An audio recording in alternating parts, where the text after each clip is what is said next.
ശരി, സുനിഷ, എന്താണിപ്പോൾ മഴ മുന്നറിയിപ്പുകൾ? 9 ജില്ലകളിൽ റെഡ് അലേർട്ട് തുടരുകയാണല്ലേ? അതായത് എല്ലാ ജില്ലകളിലും തീവ്ര അതിതീവ്ര മഴ, ശക്തമായ മഴ തന്നെ ഉണ്ടാകുമെന്നാണ് അറിയിക്കുന്നത്. ഇനി വടക്കോട്ടാണോ കൂടുതൽ മഴയ്ക്ക് സാധ്യത? വിനിത, നിലവിൽ ഇപ്പോൾ കേന്ദ്ര കാലാവസ്ഥാ വകുപ്പിന്റെ മുന്നറിയിപ്പ് പ്രകാരം വടക്കൻ ജില്ലകളിൽ തന്നെയാണ് അതിതീവ്ര മഴയ്ക്കുള്ള അടുത്ത 3 മണിക്കൂറിൽ തന്നെ വടക്കൻ കേരളത്തിൽ അതിശക്തമായ മഴ അത് ലഭ്യമാകുമെന്നുള്ളതാണ് കാലാവസ്ഥാ കേന്ദ്രം പറയുന്നത്. നിലവിലിപ്പോൾ നേരത്തെ ഉണ്ടായിരുന്ന മുന്നറിയിപ്പുകളിൽ ഒരു മാറ്റം വന്നിട്ടില്ല. പക്ഷെ അടുത്ത 3 മണിക്കൂറിൽ വീണ്ടും മഴ കനക്കാനുള്ള സാധ്യതയാണ് കാലാവസ്ഥാ കേന്ദ്രം പറയുന്നത്.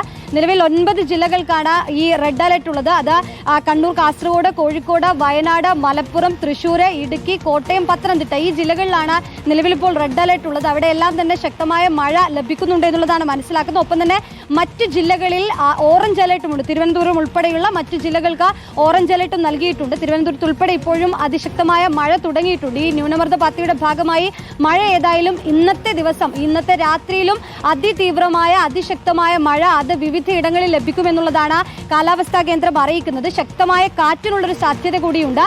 നിലവിൽ അത്തരത്തിലുള്ള ജാഗ്രതാ നിർദ്ദേശങ്ങൾ നമ്മൾ കണ്ടതാണ് കഴിഞ്ഞ ദിവസത്തെ മഴ. അതേ രീതിയിൽ തന്നെ ഒരുപക്ഷെ ഇന്ന് രാത്രിയിലും മഴ ലഭിക്കാമെന്നുള്ളതാണ്. നാളെ മഴയുടെ തീവ്രമെന്നുള്ളതാണ് ഇപ്പോഴായി എത്തുന്നത്.